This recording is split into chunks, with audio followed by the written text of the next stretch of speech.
અર્થ સંયમ, સમય સંયમ અને વિચાર સંયમનો સતત અભ્યાસ કરીશું.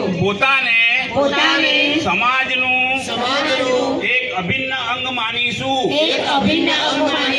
અને બધાના હિતમાં પોતાનું હિત સમજીશું. મર્યાદાઓ પાડીશું. ખરાબ ટેવોથી દૂર રહીશું. નાગરિક કર્તવ્યોનું પાલન કરીશું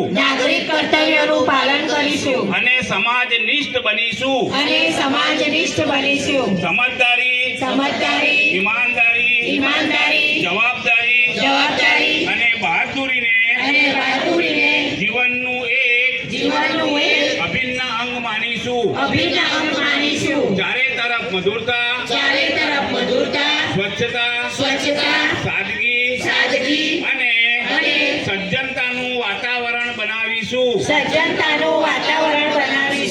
અનીતિથી મળેલી સફળતા કરતા નીતિ પર ચાલતા મળેલી નિષ્ફળતાને માથે ચડાવીશું. માણસનું મૂલ્યાંકન તેની સફળતાઓ, યોગ્યતાઓ અને વિભૂતિઓથી નહીં પરંતુ તેના સદવિચારો અને સત્કર્મો દ્વારા કરીશું.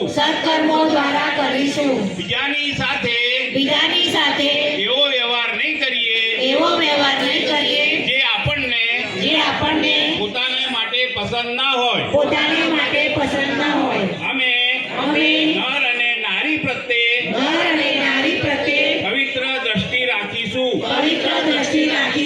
સંસારમાં સત્પ્રવૃત્તિઓના ફેલાવવા માટે અમારો સમય, પ્રભાવ, જ્ઞાન, પુરુષાર્થ અને ધનનો એક અંશ નિયમિત રૂપથી વાપરતા રહીશું.